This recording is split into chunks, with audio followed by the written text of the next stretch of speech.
Hello, I'm Simon Hall, Industry Analyst at CCW Europe, and we're backstage at the CCW UK Summit, where we're diving into all things customer management, customer care and customer experience. I'm delighted to be joined here by Tim Bamber, Social Community Lead at the FA Group. Tim, how are you? Very good, thanks for having me. Very good. Delighted to have you on. Thank you so much for having this conversation. And for the benefit of our audience and just to kick off this conversation, would you mind just diving into your professional background a little bit and telling us how you got to where you are now? Yeah, not a problem. So as you said, a social community lead at the FA. I've been there for 3.5 years now. Prior to that, I was in golf, so Professional Golf Association, so PGA, you might have heard of. I was there for 7 years. Primarily I've been in a learning and development world. So I've got about 11, 12 years of experience in kind of education, learning and development, traditionally in coaching, but yeah, across sports. So diving into the work that you do, yeah.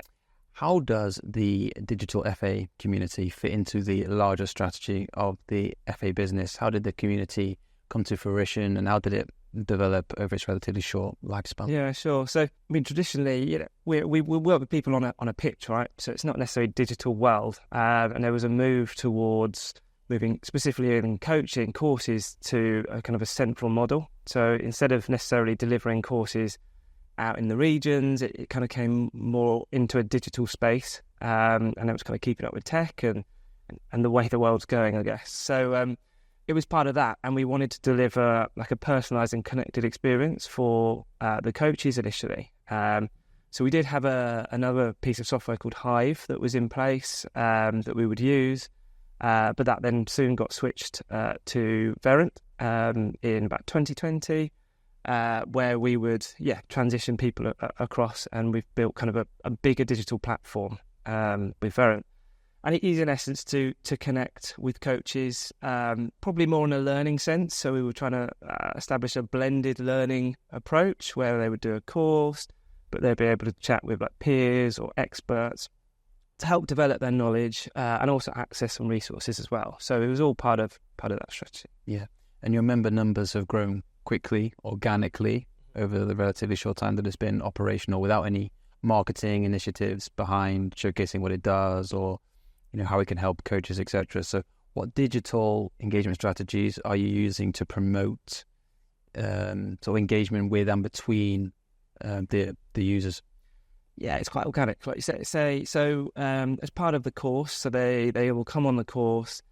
We would advertise the community as part of that. Some will just go onto the course and automatically be enrolled into some groups. And then it would be social media channels, so primarily Twitter, really, which we're building on at the moment.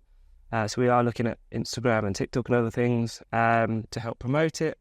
And barring that, it's really events face-to-face. So we've got a leagues and clubs group, and they all go out and kind of hold conferences or go into clubs and speak with them and highlight that kind of the benefit of the community to them. And then it would just be word of mouth, really. And I think football's quite a popular sport, and that's kind of to our benefit, really. So we haven't had to do huge amounts, but we certainly could do more, and will do going forward. But it has been kind of an organic transition and journey thus far. So. And what about the technology journey that you're on? What tools or platforms are at the foundation of the community and at the foundation of how you manage all your members? Yeah, so Verint is the kind of the platform we use. And they're kind of renowned more for knowledge management, kind of call centre-y type, customer experience kind of focus, but they have the community product as a kind of add-in extra. So yeah, we work with them on a kind of a SaaS model, B2C, it's cloud-based.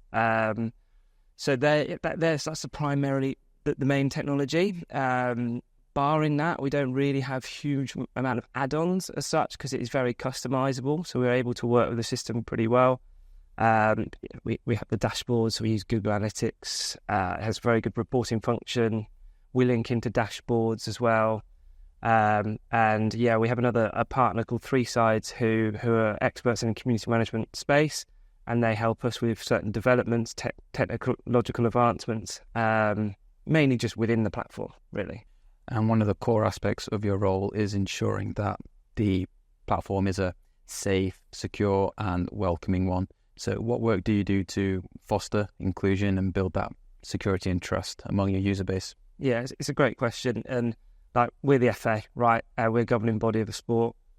We have to be whiter than white. We cannot, if anything, anything dodgy was to be on our platform, it would probably spiral and become quite public. So we have to be really careful and sure that we've got the right processes in place.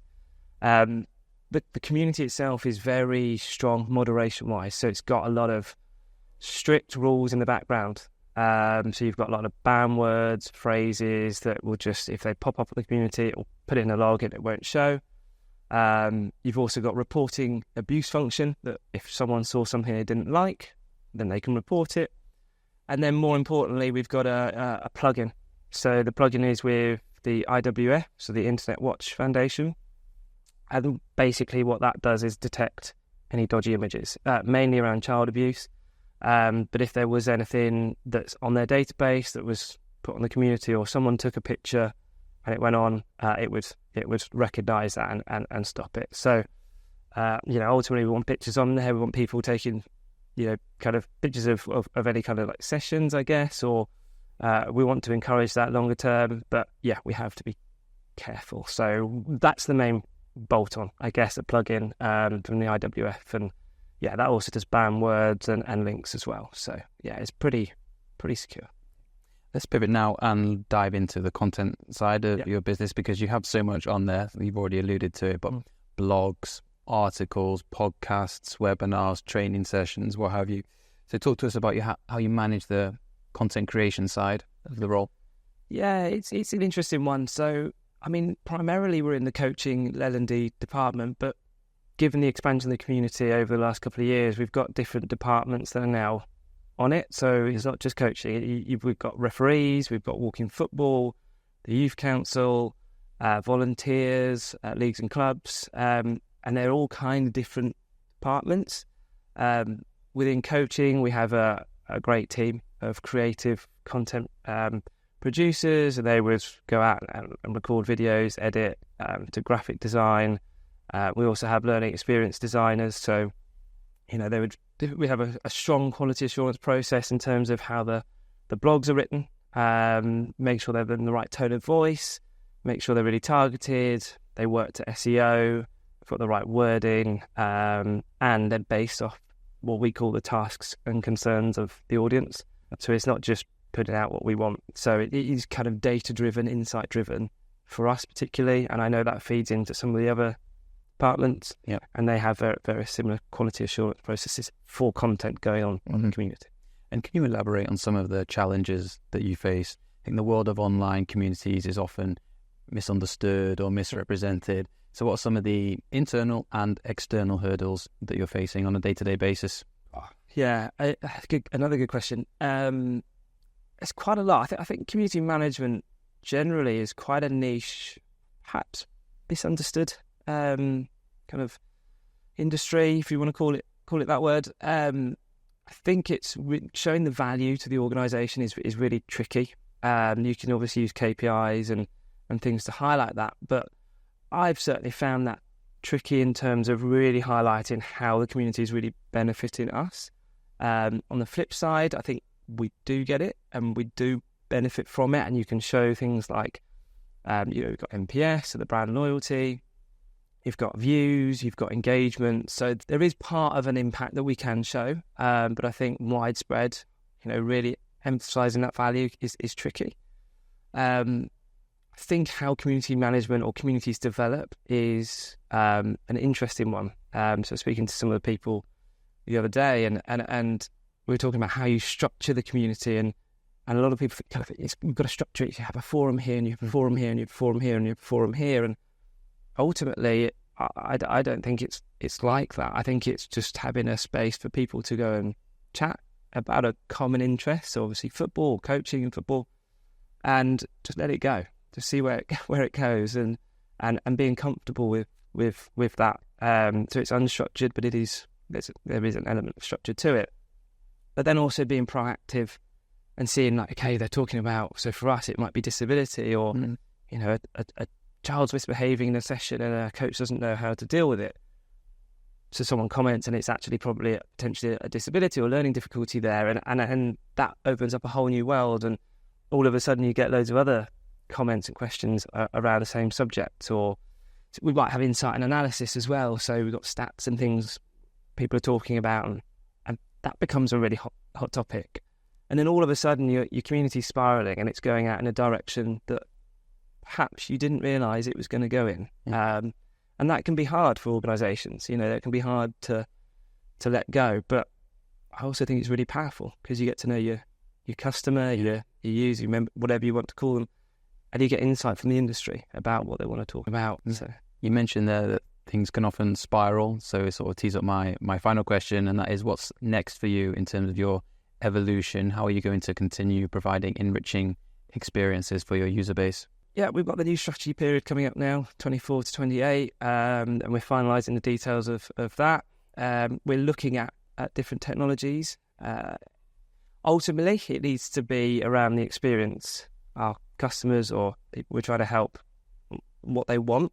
So we're going to be doing a bit more research into that in the first stages of the strategy, see what they say, and then try and deliver perhaps a new product or advance what we've already got. We certainly will be marketing it a lot more and pushing it out now that we're more confident with it. But in essence, they would be the two drivers, the experience, or the three drivers, sorry, the experience they want, technology to suit, and then the marketing to achieve. And what's that like, planning so far in advance? You mentioned there 24 to 28. So what kind of things are you looking at for 2028?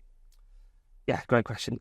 So we are looking at how we deliver our qualifications at the moment, specifically. So you've got pathways. So your level 1, your level 2. They're not called level 1, level 2, but just for simplicity, you would go through those. There's such high demand for those courses that not everyone can get on. But also, who is it for us to kind of say you've got to do it this structured linear approach? So we're looking at more of a landscape type view, where you'd go and do a bit of learning over here, you watch this YouTube video, you'd engage with this coach developer, and we would recognise it. So it'd be kind of AI, API driven and more bespoke. And it plays out to our previous strategy around being personalised and connected. So we want to take that to the next step. So we're reimagining those and working out how that looks, which is scary and complex. So that hopefully by the end of 2028 will look great. And then there's other things around, I guess, equality and diversion, women and girls game, really, helping to promote that as much as we can. Also looking at the kind of coaches and the demographic of those, along with facilities generally for the FA is quite a key driver. So great, Tim. Thank you so much. Great insights. Really appreciate you speaking with me today. Thanks for having me. It's a pleasure.